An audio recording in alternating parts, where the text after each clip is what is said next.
क्या 31 अगस्त 2020 की रात चीन के सैनिक टैंक लेकर भारत पर चढ़ाई कर रहे थे? क्या जब भारतीय सेना को सरकार से स्पष्ट ऑर्डर की जरूरत थी, तब सरकार ने अपना हाथ पीछे खींच लिया? आखिर 31 अगस्त 2020 की रात भारत चीन बॉर्डर पर क्या हुआ था, जिसे चीफ ऑफ आर्मी स्टाफ रहे रिटायर्ड जनरल मनोज मुकुंद नरवणे ने अपनी अनपब्लिश्ड किताब में लिखा है, जिसके हवाले से द कैरवन मैगजीन में सुशांत सिंह ने अपनी रिपोर्ट लिखी, जिसे राहुल गांधी ने लोकसभा में पढ़ने की कोशिश की तो हंगामा मच गया। नमस्कार, मैं हूं भूपेंद्र सोनी और आप देख रहे हैं खबर गांव। इस वीडियो में तलाशेंगे इन्हीं सवालों के जवाब। Retired general Manoj Mukund Naravane. MM Naravane 2019 से 2022 के बीच चीफ ऑफ आर्मी स्टाफ रहे। उन्होंने एक किताब लिखी, एक मेमोयर, नाम 4 स्टार्स ऑफ डेस्टिनी। किताब पेंगुइन प्रकाशन को छापने के लिए दी गई।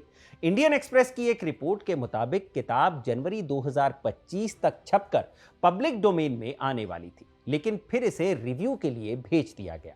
क्योंकि वो सेना प्रमुख थे, तो आर्मी और रक्षा मंत्रालय के पास किताब रिव्यू के लिए भेजी गई। इस बात को 2 साल हो गए और 2026 का फरवरी महीना चल रहा है, लेकिन अब तक किताब के रिव्यू को लेकर कोई आधिकारिक जानकारी सामने नहीं आई है। रिव्यू का काम कहां तक पहुंचा, इसकी कोई जानकारी नहीं है। दी लल्लन टॉप को दिए एक इंटरव्यू में एमएम नरवणे ने कहा था कि किताब कब छपेगी, यह पब्लिशर और मंत्रालय के बीच का मामला है।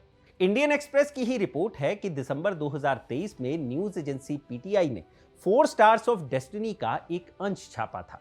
अब 31 जनवरी 2026 को दी कैरवन मैगजीन में पत्रकार सुशांत सिंह की रिपोर्ट छपी है। टाइटल है Naravane's moment of truth. Sushant Singh ने अगस्त 2020 में भारत और चीन के बीच हुए बॉर्डर टेंशन पर नरवणे की किताब के हवाले से ये रिपोर्ट लिखी है।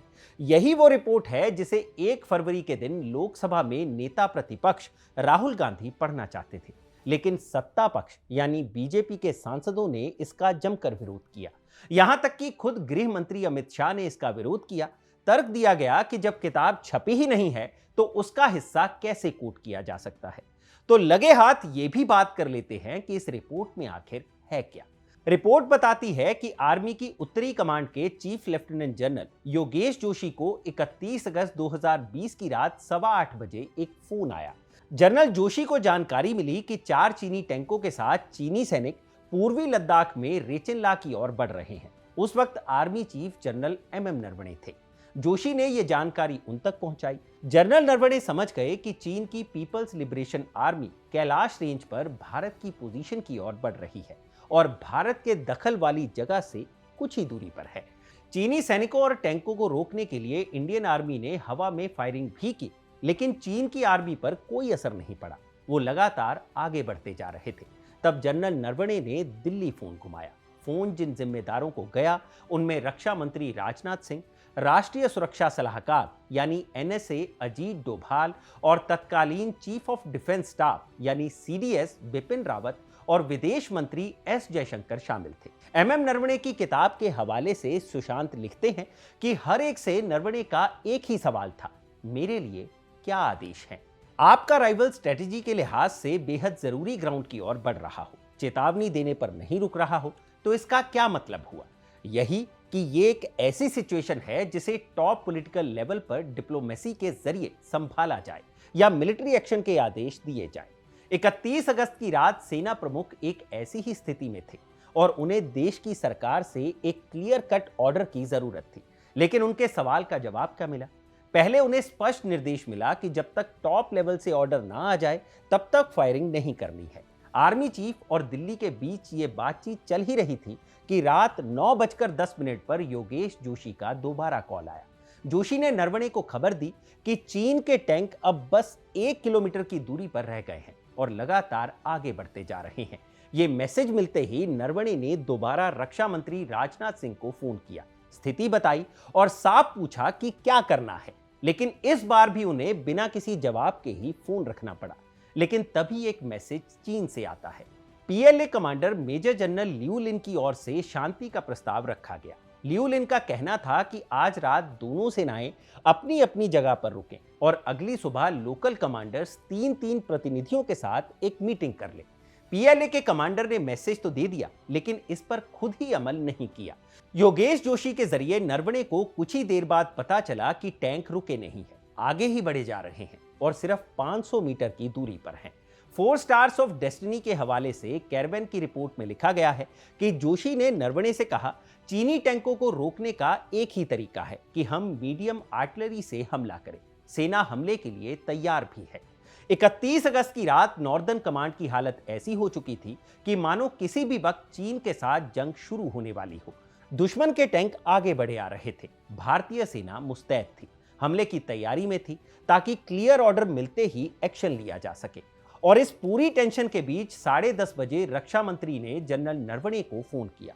कैरवैन की रिपोर्ट में दर्ज है कि फोन करने से पहले राजनाथ सिंह ने प्रधानमंत्री से बातचीत की थी, पूरी स्थिति बताई थी। उसके बाद ही उन्होंने नरवणे को फोन किया। रक्षा मंत्री ने आर्मी को एक लाइन में निर्देश दिया, जो उचित समझो वो करो। नरवणे को यह निर्देश ऐसा लगा कि पूरी जिम्मेदारी उनके कंधों पर डाल दी गई है।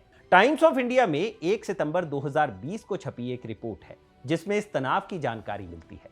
रिपोर्ट के मुताबिक 31 अगस्त की रात पीएलए के सैनिक चुशूल सेक्टर में लगभग 15,000 फीट की ऊंचाई पर कब्जा करने की मंशा से आगे बढ़ रहे थे, लेकिन इंडियन आर्मी इन्हें रोकने में कामयाब रही। आप अगर भारत का नक्शा देखेंगे तो पूर्वी लद्दाख में चुशूल सेक्टर दिखेगा, जो पैगोंग त्सो लेक के दक्षिण में स्थित है। राजनीतिक तौर पर चुशूल सेक्टर बेहद अहम है, खासकर इंडियन आर्मी के लिए। इस सेक्टर में कुछ किलोमीटर तक मैदान है जहां टैंक तैनात किए जा सकते हैं। इसकी एयर स्ट्रिप और ले से सड़क की कनेक्टिविटी की वजह से भी इसका ऑपरेशनल महत्व है। अक्टूबर 1962 में चीन ने गलवान घाटी पर हमला शुरू किया। उसके बाद ले तक पहुंचने के लिए चुशूल एयरफील्ड और घाटी पर हमले की तैयारी शुरू कर दी थी। चुशूल सेक्टर से 2 किलोमीटर चौड़ाई का स्पेंगुर गैप साफ दिखाई देता है, जहां से 1962 की जंग में चीनी सैनिकों ने चुशूल सेक्टर पर हमले की कोशिश की थी।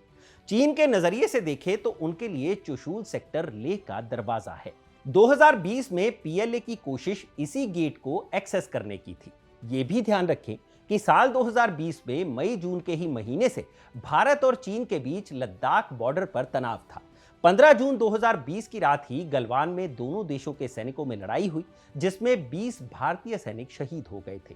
यह तनाव बढ़ता गया और 31 अगस्त की रात चुशूल सेक्टर तक पहुंच गया, जो रणनीतिक तौर पर बेहद सेंसिटिव और सीरियस इलाका है। यानी ऐसे स्ट्रेटेजिकली महत्वपूर्ण इलाके को लेकर अगर सरकार के लेवल पर डिसीजन मेकिंग में देरी होगी तो सवाल उठेंगे ही।